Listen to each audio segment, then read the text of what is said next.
Okay, so we're back for Genesis chapter 4. Um, I went over my time with chapter 3.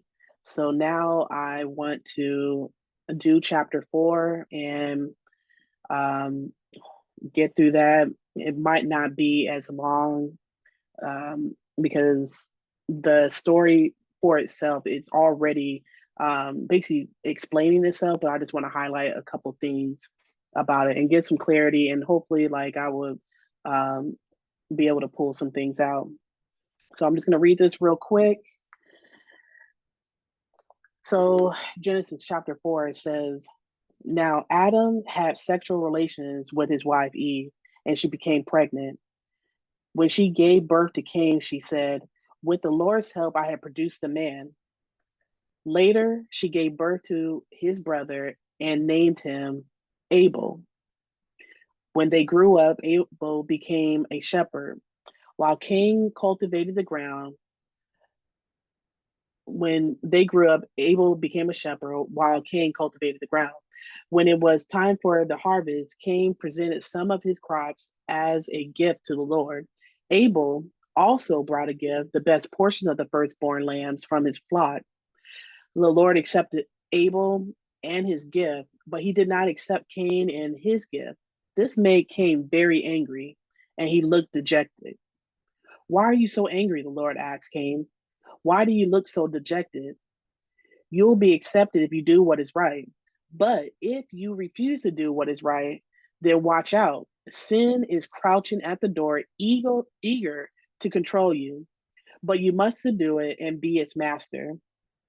One day, Cain suggested to his brother, "Let's go out into the fields." And while they were in the field, Cain attacked his brother Abel and killed him. Afterward, the Lord asked Cain, "Where is your brother? Where is Abel?" "I don't know," Cain responded. "Am I my brother's guardian?" But the Lord said, "What have you done? Listen, your brother's blood cries out to me from the ground. Now you are cursed and banished from the ground, which has swallowed your brother's blood. No longer will the ground yield good crops from you, no matter how hard you work. From now on, you will be homeless wanderer on the earth." Cain replied to the Lord, "My punishment is too great for me to bear. You have banished me from the land, from your presence. You have made me a homeless wanderer. Anyone who finds me will kill me." The Lord replied, "No, for I will give you a sevenfold punishment to anyone who kills you." Then the Lord put a mark on Cain to warn anyone who might try to kill him. So Cain left the Lord's presence and settled in the land of Nod, east of Eden. Cain had sexual relations with his wife. He became pregnant. She became pregnant and gave birth to Enoch. Then Cain found a city which he named Enoch after his son. Enoch had a son named Irad, and Irad became the father of Mehujael. Mehujael. Mehujael became the father of Methuselah, and Methuselah became the father of Lamech. Lamech married two women. The first was named Ada, and the second was Zillah. Ada gave birth to Jabal, and who was the first of who raised livestock and lived in tents. His brother's name was Ju- Jubal, the first of who played the harp and flute. Lamech and other wife Zillah gave birth to a son named Tubal-Cain. He became an expert in forging tools of bronze and iron. Tubal-Cain had a sister named Nema. One day, Lamech said to his wives, Ada and Zillah, "Hear my voice. Listen to me, you wives of Lamech. I have killed a man who attacked me and a young man who wounded me. If someone kills Cain is punished 7 times, then the one who kills me is punished 77 times.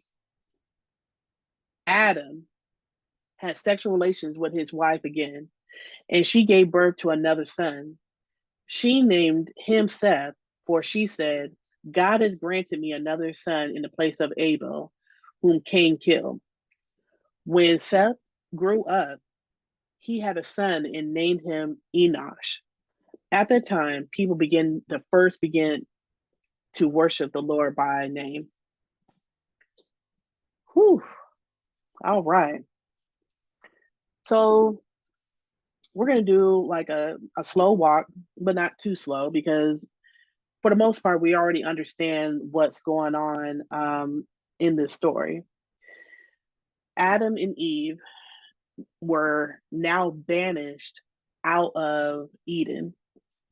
So they're out of this garden where there was just plentiful of um, fruit, vegetables, anything they need, comfortability. They were banished out of there. And they're now in a land where it's now everything is cursed. They cannot enter back into the Garden of Eden because there is an angel that is blocking with a flaming sword, coming, going back and forth, blocking their way of coming into the entrance. So now they're out here. Adam is now got to put in that work, that big work. He has to cultivate the land. See, before the land was already fruitful, and he was able to go in, get what he wanted, you know, and just move on with life. But now he has to make sure that there is not dirt, but soil. He has to like now get water and water the land and make sure that he replants and does all the things so there's actually food for not only him but his wife as well. But in the meantime, while he's doing all of that,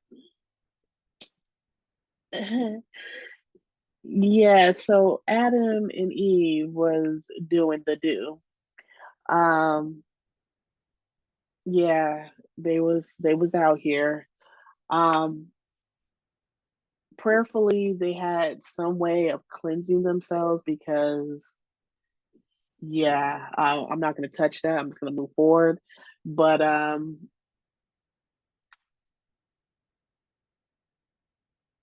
no, no. Um, but like the um but what they had basically I'm sorry. um what they had basically went through was their time to come together, and while they came together, um eve eve got pregnant. Okay. She had now named him Cain, um meaning that I have produced a man. Then she gets pregnant again and now has gotten pregnant with a second son named Abel. So now here it is. Abel and Cain they're growing up. They are now fulfilling their desires of what they're going to be doing for their lives. Abel decides to become a shepherd. Cain, Cain decides that he wants to till the ground. There's nothing wrong with that because they're actually being obedient, both of them, by picking up a hobby that they were going to be good at. God said to have dominion over the animals.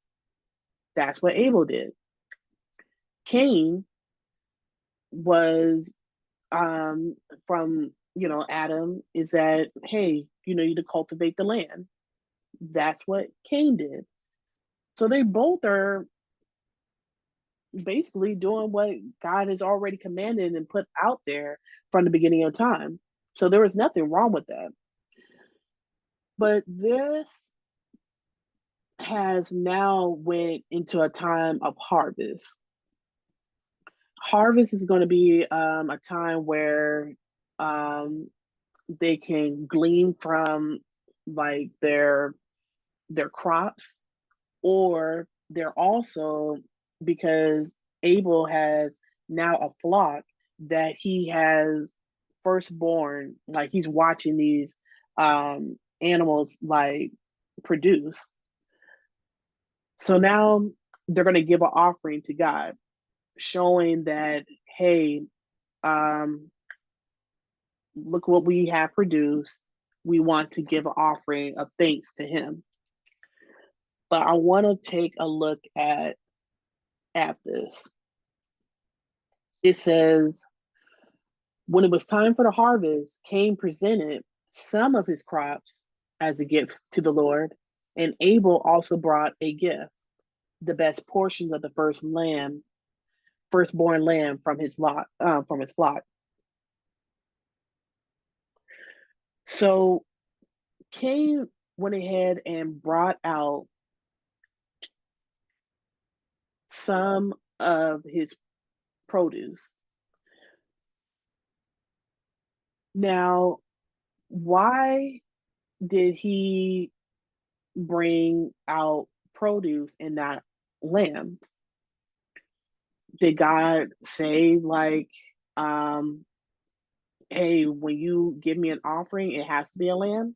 No, he didn't say anything like that.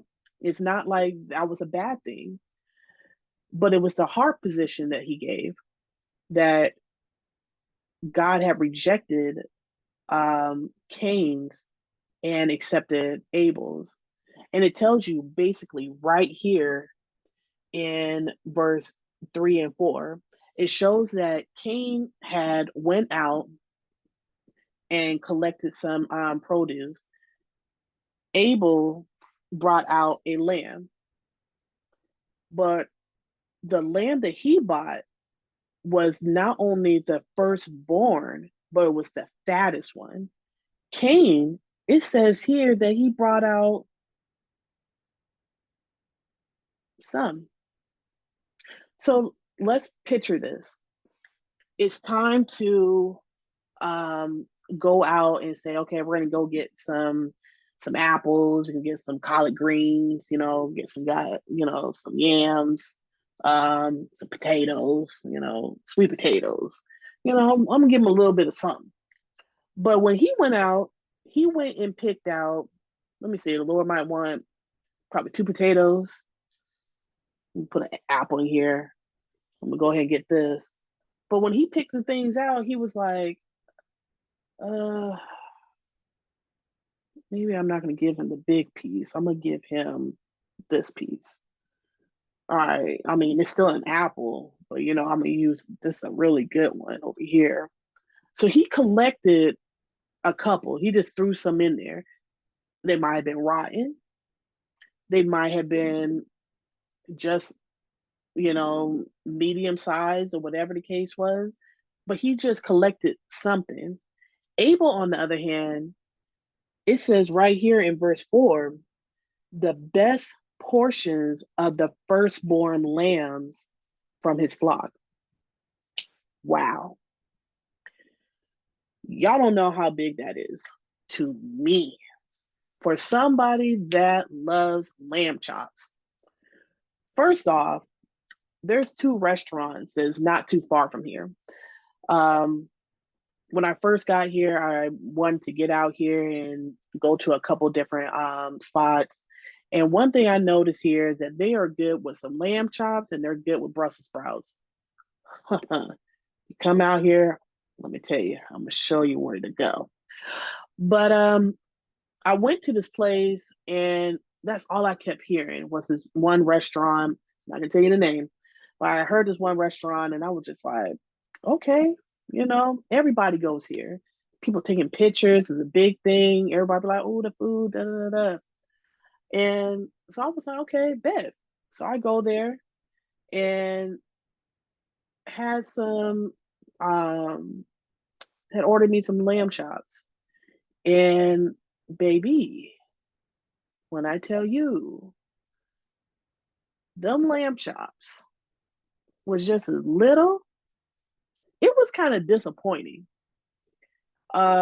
the presentation was nice, but when I tell you, I got probably a couple bites, ate the little plate and everything, and I was just like, okay.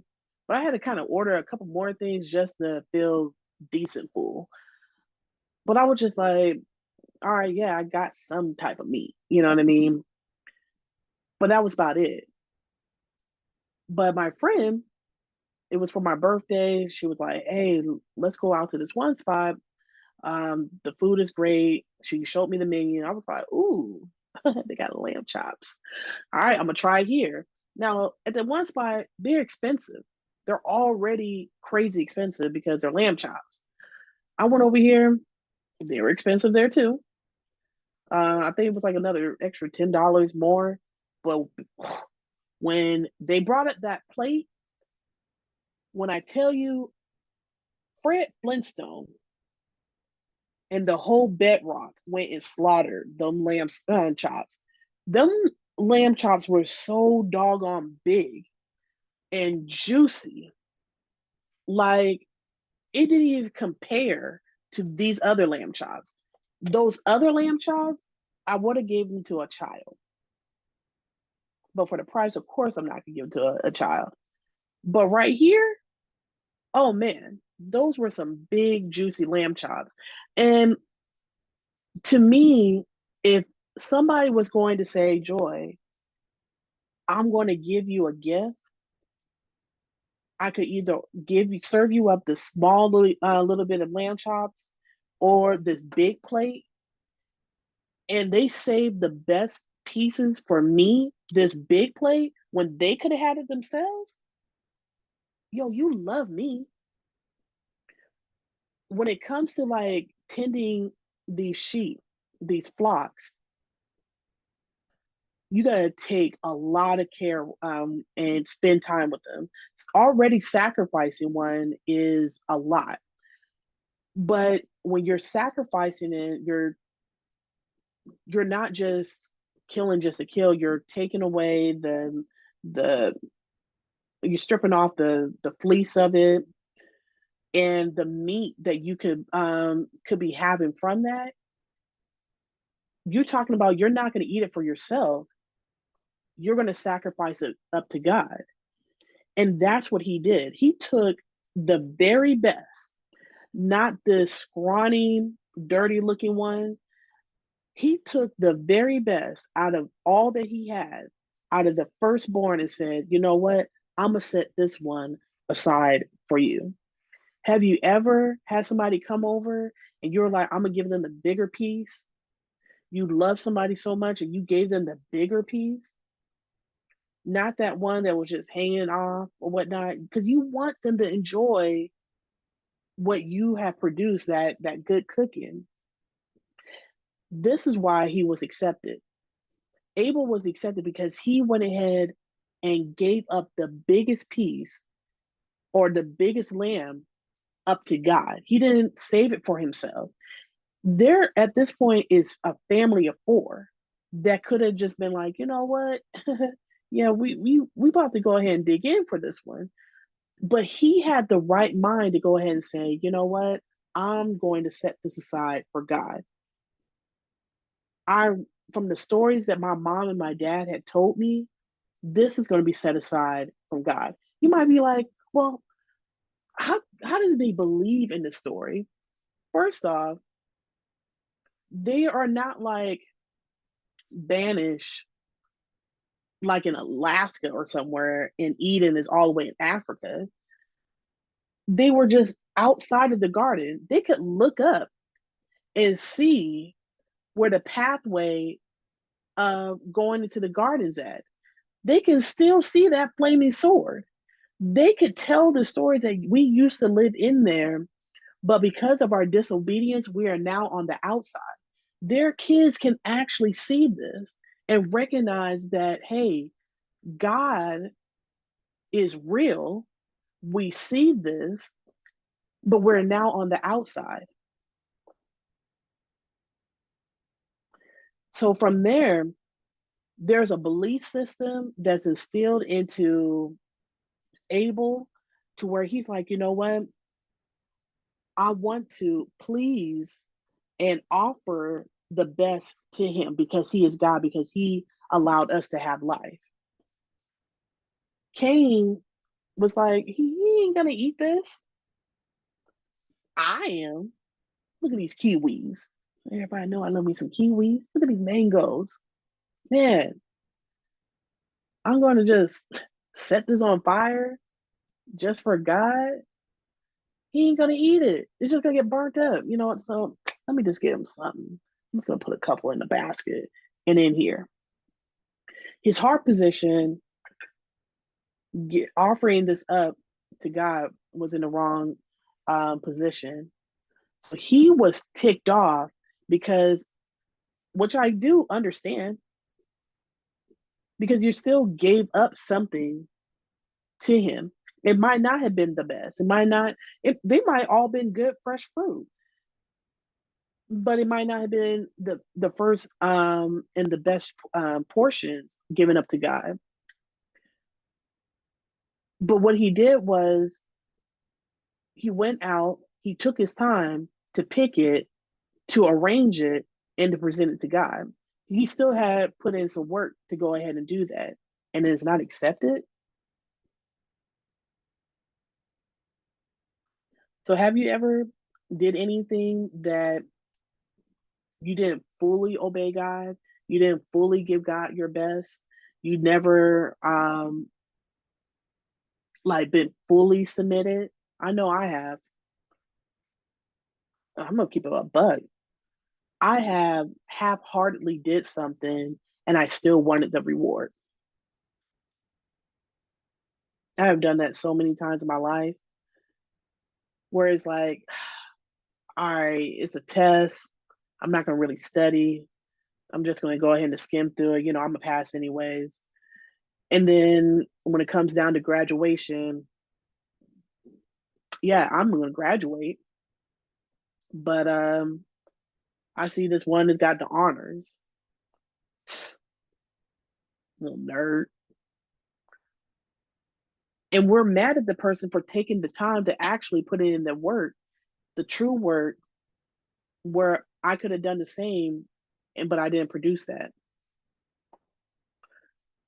So here it is. Cain is upset, and listen to what the Lord says to him. Again, it says, "Why do you look so dejected? You will be accepted if you do what is right." So that lets me know again is that what he did was not right towards the Lord. But if you refuse to do what's right, then watch out. Uh-oh. Sin is crouching at the door, eager to control you.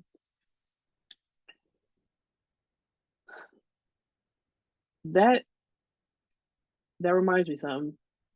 Didn't we just talk about controlling the other? How one would want to control the other, and then the other would want to control the other. Well, look how this is read. It says, eager to control you, but you must subdue it and be its master. Wow. Sin is eager to control you. Sin is right there. Like, if you don't say, okay, I know that this is the commandment of God, I know to do right, but I'm not going to do right. And because I refuse to not do right, it's right here, crouching at the door, ready to take control of me. Let's just say, um, everybody talks about, drinking, whatever. You're ready to have a drink. And somebody's like, look, man, you best be careful because that thing might catch a hold of you. And you got alcoholism running down into your family. You're like, nah, man, I'm cool. It's just one drink. Uh-huh. 6 months later, man, it's just like 3 or 4 drinks, nothing. A couple years later, oh man, it's just a bottle. To the point now you cannot stop drinking. You're at work drunk. You're drinking and driving all the time. It has controlled you to the point that you can't control it because you haven't taken control of it and you haven't subdued it. That's something that we have to be very careful when it comes to sin. You let it in just a little bit, and once you let it in and you allow it to take over, because it's not like we really want to be in control of something. We want to always have control. But the way sin works, that is an inward thing. That is a deep desire within us. And since that's a deep desire, we are going to end up being controlled. But God said, with His help, you can put anything under submission to the will of God. But instead of Him controlling the situation, He let it fester. He's like, yo, man, ticked off when I'm tired of him. He's always like doing me up. All right, you know what? There he is right there. Uh-huh. Yo, bruh, come over here. Come over here with me. Yeah, yeah, just come over. Soon as he got him out there, he attacked him and then killed him. His anger from not being accepted took a control of him so much that own brother, his own brother that he played with, the that own brother that he had loved at one point, took control of him so much that he wanted to hurt him. He might not have wanted to mean to kill him, but he ended up killing him. I don't know, that was his like whole plan was to kill him, but I know one thing: he wanted to attack him, he wanted to hurt him, and since he did, now he's dead. But here's what's real crazy: God always like to show up when everything's all over. Here it is. He's now dead. He probably had tried to clean it up, try to act like, he's back to doing what he normally does, want to kind of come up with an excuse. And here comes God. Where's your brother? I don't know. God's like, yo, wait a minute. Your brother's blood is crying out to me from the ground. When we go into this curse to me is like a huge eye opener because now God is like, his blood has now entered into the ground.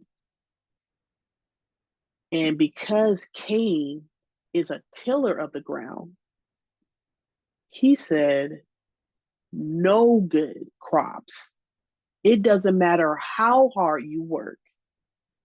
You could put in 18 hours, put in the best soil, the best fertilizer. It could rain, it could whatever, it will not work for you. So that means he is going to be a wanderer. And why was he going to be a wanderer? Because he got to find out how he's going to eat. See, he wasn't a shepherd. He didn't really mess with animals. Maybe he was scared of them. I don't know. But he got to find some food somehow.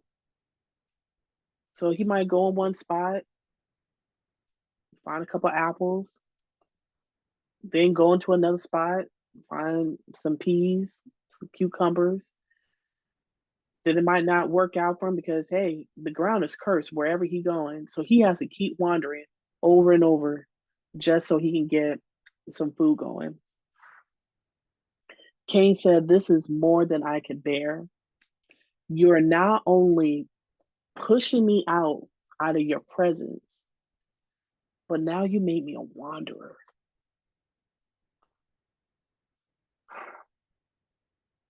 Then he's like, "If anybody finds me, they will kill me."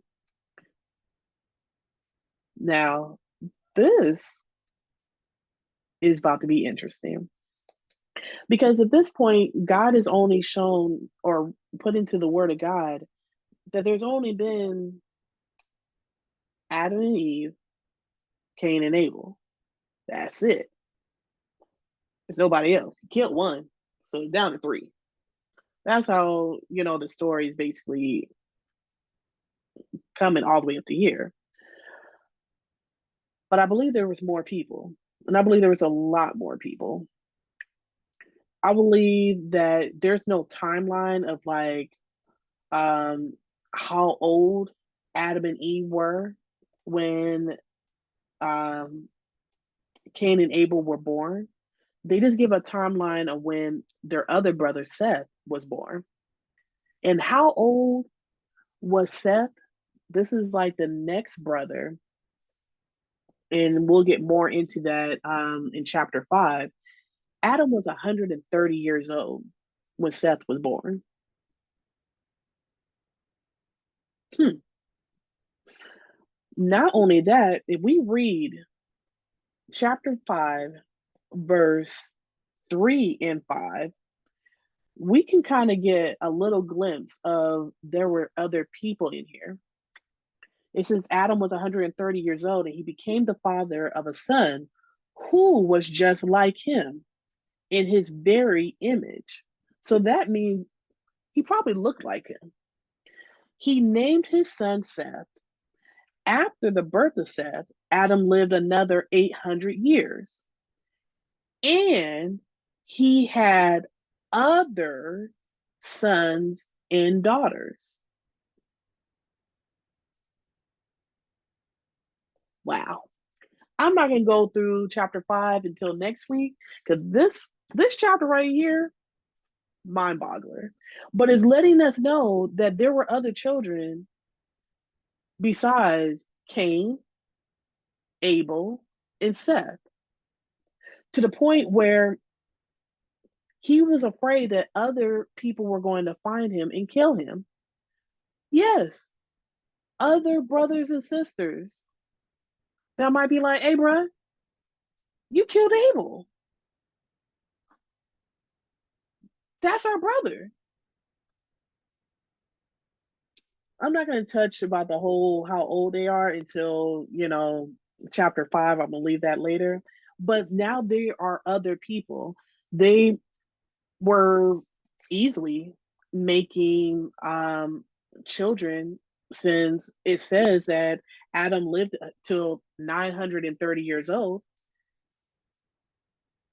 If he had a child every year that he was alive, let's just say starting at the age of 30, that could have been 900 kids. Now, I know that's a whole stretch. The Bible doesn't go into how many children. He could have probably just had 40. I don't know. But it does say that he had other sons and daughters. They started populating on this earth. So much so, the reason why I'm putting emphasis in it is because in chapter 4, verse 17, it says Cain had sexual relations with his wife. Who's his wife? The only people were Adam and Eve. So, okay, more than likely, that's a sister. Sister.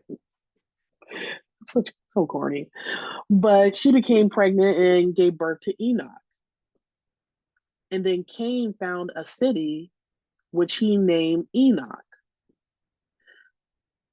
Now you might be like, a whole city? How did he find a city? He founded a city. That means he created a city after his own son. So he wanders around He has a child named Enoch, and he wants to call this whole entire section Enoch after his son. And then his son had a son. And then his son had a son. And then his son had a son.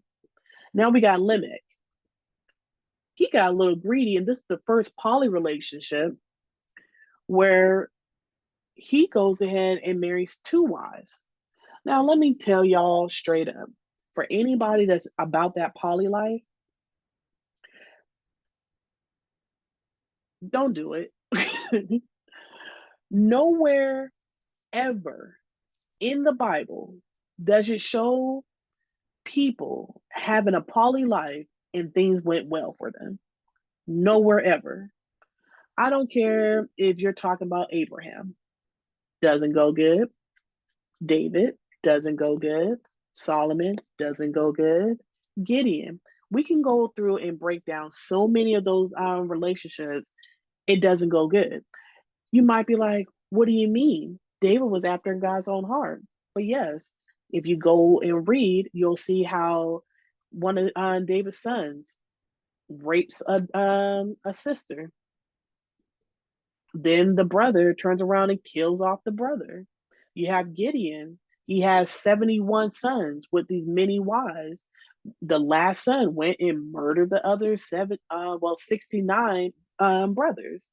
You have Abraham, and you have and his wife Sarah.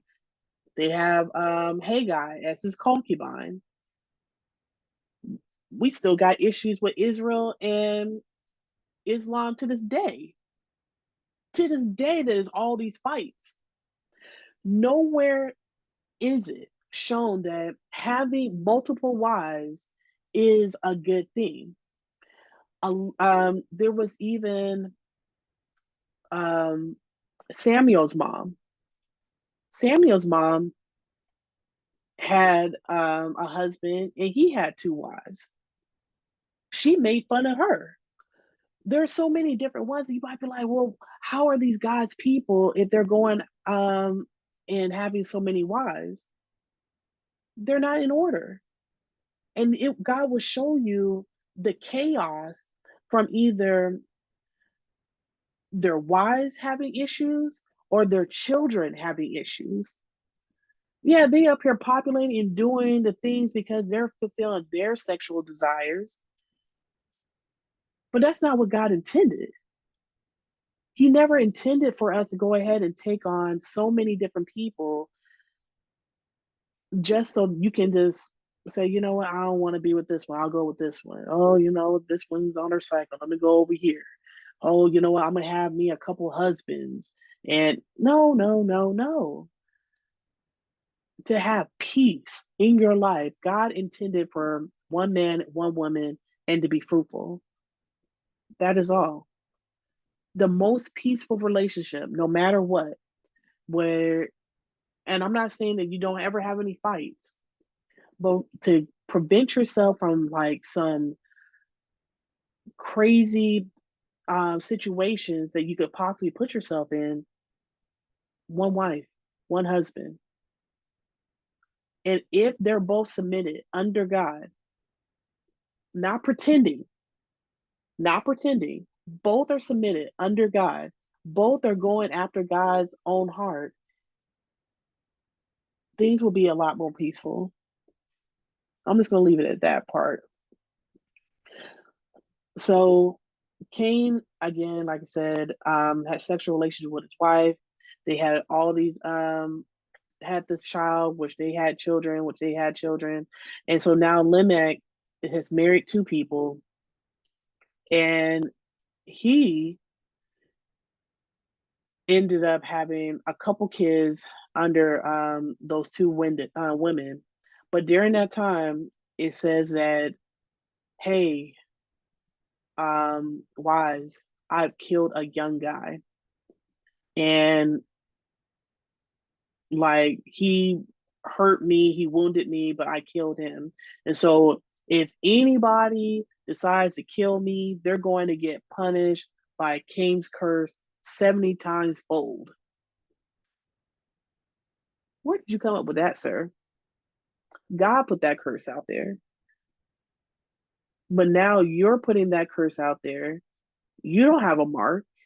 You're just proclaiming that, just saying things or whatever the case is. But you know what? I'm going to let you have it. They don't talk about Cain and his lineage anymore after that.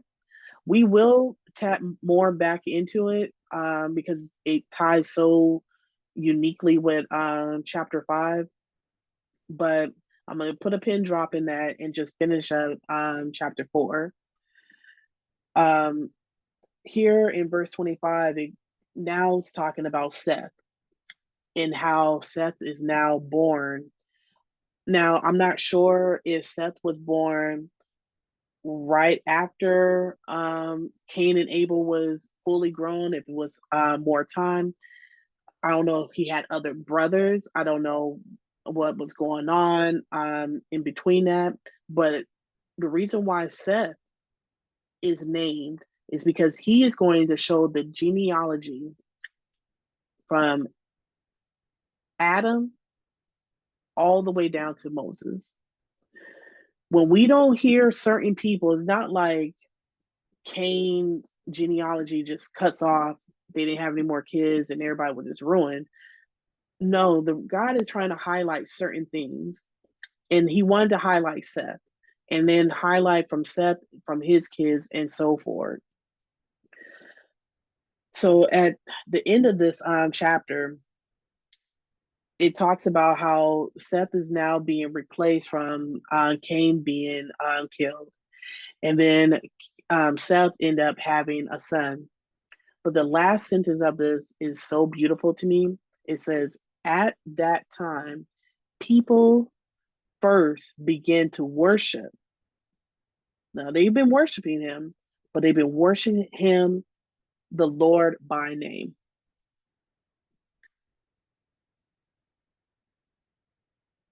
This is key. Because when I tell you, once we go into chapter 5 and 6,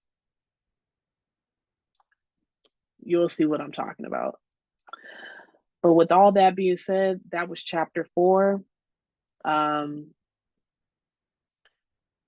Like I said, this is to me a sad section, chapter 3 and 4, because it talks about a lot when the fall of man, how sin has entered the world. And then from then on, it was just they are coming up with ideas. They're doing their own thing. They're running rapid and loose, just um, coming up with ideas to sin even more. So many things was developed that's happening to this very day that happened way back then. Probably thievery, lying, stealing, killing, all types of stuff. All because sin had entered into this world. But God has given us an outlook of how we can um, overcome sin. And one of the things that I really want to highlight about this is that you must make sin, you got to subdue it, and you have to be its master. I want to highlight more about that on how we do this. How do we allow sin to um, be subdued? How do we command it? But one of the key things by just looking at these chapters is by submitting to God, true submission to God, not just saying His name, not just wearing a cross on your neck, not just putting a fish on the fish emblem on your car, not just carrying around the Bible, but knowing His word. Without knowing His word, without listening to Him, without having full submission to Him, sin is going to be right there, ready. When you want to follow it after your own heart, your own desires, Sin will take control over you, and so many people are hurt by it. So, with all that being said, I hope everybody has a good night, and see you next week.